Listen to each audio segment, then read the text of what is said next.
Yo, what is up guys? This is Troy D from the Troy D 24/7 Mall, your source for no hype, on point fragrance reviews. We're back yet again guys, and I want to thank everybody for liking, subscribing, watching, and sharing my videos. I really see the growth every single day, and I do thank you for that guys, okay? Now this fragrance right here, I've owned for a few months now, probably 6 or 7 months, and I've always wanted to talk about this. This fragrance was actually requested a long time ago. A lot of people want to know what this fragrance is really about, what's the lowdown in a no hype manner. And the thing is that this fragrance comes from a very expensive fragrance house, and that fragrance house is none other than Boadicea the Victorious, one of the most expensive fragrance houses out there. If you're big on status, if you're big on having the stunt level, expensive level type of perfumes, then you will definitely find a home at Boadicea the Victorious. It's like, you know, the Gucci or the Louis Vuitton of perfumes. Now this one right here, I could have reviewed this a long time ago, but I really wanted to wait until the summer because I think that that's where everybody's kind of like looking into this fragrance and, you know, wondering like what this fragrance is like. Now Boadicea the Victorious, they've got one of the big hits that I already reviewed, and that's Blue Sapphire. And that one right there, a lot of people love it. A lot of people consider it the best Boadicea, and a lot of people really jump in and buy that fragrance because it says blue. It's blue. A lot of people are thinking aquatic or like a real nice summer beast. So this fragrance is kind of linked to that because the name of this fragrance, when translated to English from Arabic, means blue. And this fragrance is none other than Boadicea the Victorious Azrak. Okay, Boadicea the Victorious Azrak right here. Okay, now this fragrance right here, as you can see, Azrak means blue in Arabic. It's got a blue bottle, the standard Boadicea bottle with the gold plate, gold top. I mean, what can I say? Again, this is definitely the Gucci right here, or the Louis Vuitton of fragrances. Great for display. Now there's a lot of curiosities about this fragrance because it's blue. A lot of people, when they think summer, like I said, they think blue. They want to get some sort of aquatic type fragrance. I believe Boadicea had a recent sapphire yet again, probably taking advantage of the fact that a lot of people are looking into it. They released a fragrance called Aqua Sapphire. Now that one I haven't tried. If you want to send me a sample, if you want to sell me a sample, let me know on the DMs or hit me up on my Instagram, TroyD247. Okay, so either send me a DM at TroyD247 or TroyD247frag. Now this right here, like I said, is pretty blue, but how blue is it really? Okay, is this really about the summer? Is this really about aquatic? Is this really about the blue, the deep blue sea? Let's find out right now. Let's go spray it.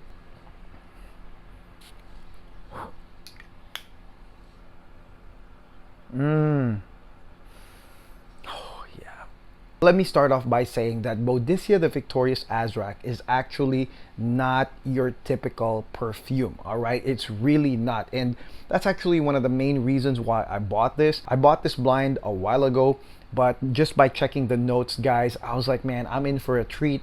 I'm in for a combination that I know can't be found anywhere else. So let's go into the notes right here, guys. On the opening notes of Boadicea the Victorious Azrak, this is really interesting. You've got bergamot, you've got lemon, you've got black currant, and then you've got pineapple, and then you also have your cinnamon and cardamom. All right, so it's a great, interesting combination that I think, if you're a perfume guy, I think that this will make you go, wow, that's really different. And let me explain to you why it's a little bit different. Now, when we think about, you know, lemon and blackcurrant and pineapple, I mean, a lot of people will think about maybe Aventus, or they'll think about some sort of Aventus type perfume. But actually the way that Azrak is made is a little bit different, okay? The way I can describe the opening, guys, is that there's gonna be a blanket on top, okay? There's a blanket of spices right at the top which is basically your cinnamon and your cardamom. And it's also paired with bergamot, okay? So if you watch like my old videos, I mean, with my own lingo, I always say bergamot is the ultimate curve, okay? Like right from the get-go, it's a different type of citrus note where it denotes classiness. It's not really bright. It doesn't denote anything fresh actually. It's more on the regal side. It's just that it's the lemony regal type of note. And so bergamot paired with cardamom and cinnamon, that's the blanket. Now the interesting part about this is that the blackcurrant, the pineapple, the lemon, it feels like it's like, you know, these notes are trying to come through that blanket, if that makes sense. Now a lot of people that own Azrak, I'm sure you can get with me on this, because as you're smelling this, you know there's that awesome like bergamot spice combo, but then you also can really smell that pineapple, that lemon trying to get through that blackcurrant, that fruitiness trying to get through that blanket of spices. And what you get at the end of the day is actually a very regal start. Like it's one of those perfumes that I think it's really for semi-formal to formal. You know, it's not for like a casual thing, and it's definitely for a type of event where you're definitely trying to stunt. You're definitely trying to show you have money, you have class, you have some sort of aura of sophistication. I think that that's really the place to wear this, and I can't see myself wearing just like a plain t-shirt and wearing like, you know, Boadicea the Victorious Azrak, or even like streetwear. I mean, definitely I have to wear some sort of blazer, some sort of crisp polo, or an iron shirt, like, you know, like a crisp shirt to wear something like this. It's definitely not for a casual type of event. Now let's go into the mid of Boadicea the Victorious Azrak. The bridge note definitely are the spices. So you've got more spices coming in right here on the mid. That's kind of like the bridge from the intro, which is, like I said, your pineapple, blackcurrant, and lemon trying to get through that blanket of spices. And now the main star right here of the mid that is really, really prominent is your violet. Okay, so violet right here. If you don't like violet,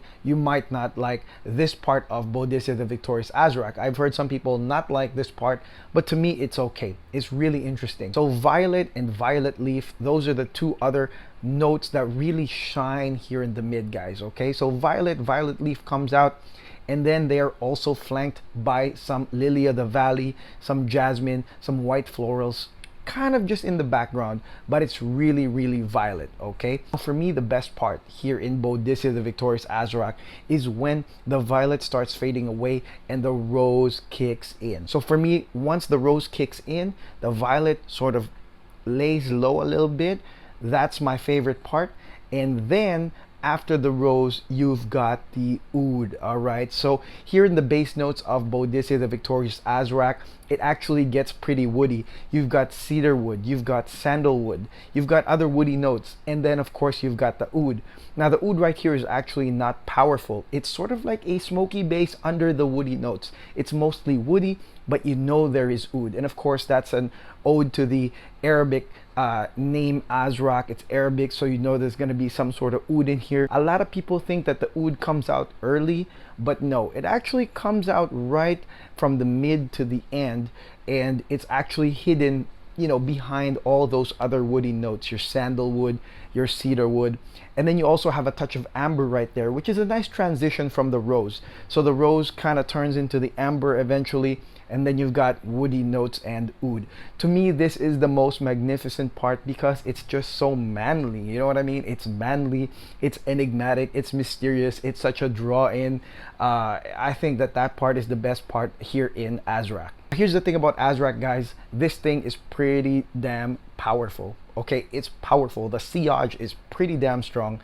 So this is one of those fragrances that I think you should just spray 2 times or 3 at the most, but this is not one of those fragrances that you have to overspray or do anything like that, because really the magic of Boadicea the Victorious Azrak is the way that it's sort of like regal and magnificent. And when you're doing that, when you're trying to, give off that kind of aura. You know, you're not really imposing yourself on people. That's the thing. You actually draw them in with this amazing scent, this very mysterious and enigmatic scent, which again has a really unique combination that I think a lot of people, the generic crowd out there, I don't think that they've ever smelled anything like this. But this fragrance right here is better used, I think, in really small sprays. All right, it's a very powerful fragrance right there that you shouldn't overspray at all. Longevity for this is pretty long. I mean, I would say definitely 10 hours. When I spray Boadicea the Victorious Azrak, really start of the day, I can really smell it blaring hard until the end of the day. So I mean, you're not gonna have problems with longevity. And again, because you're only spraying like 2 to 3 times, I think that it's, you know, you're gonna be able to save a lot because you do less sprays with this powerful blue beast as well. Now let me jump the gun right here. I'm probably gonna get this question on the comments, so I'll just say this.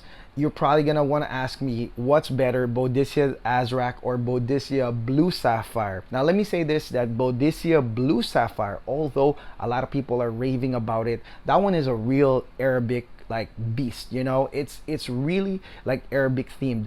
I would say that Azrak is less of that. There is a link because you do get the woody notes and the oud eventually, and of course you get spices with florals and, you know, those, you know, bergamot and pineapple and citrus behind those spices. I think that this is also Arabic themed, but this is like less than Boadicea the Victorious Blue Sapphire. So if you are wanting a perfume that's more maybe mainstream, has a more mainstream appeal, then Azrak would definitely be it. And that's definitely me, because I mean, if I lived in Dubai, for example, or if I lived in Saudi Arabia or some place where it's like the Gulf, I would definitely get Blue Sapphire. I would wear it a lot more.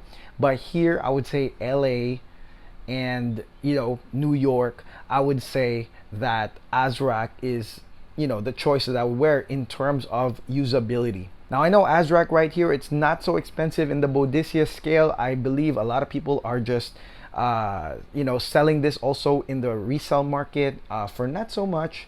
So I think that it's a nice perfume right here. I think that it's not your average perfume. I think that it's gonna be definitely misunderstood by a lot of guys that are maybe expecting something really, really blue or something really aquatic or anything like that. It's gonna be seriously misunderstood. So you really have to understand that there is an Arabic inspiration behind this, and with that, they're not gonna give you your Western style freshie at all. This one is all regal, magnificent, expensive smelling, classy, something that you're gonna wear to something like that. And that's really where Azrak really shines, in my opinion. And because of that, I think that this is also an all-weather perfume.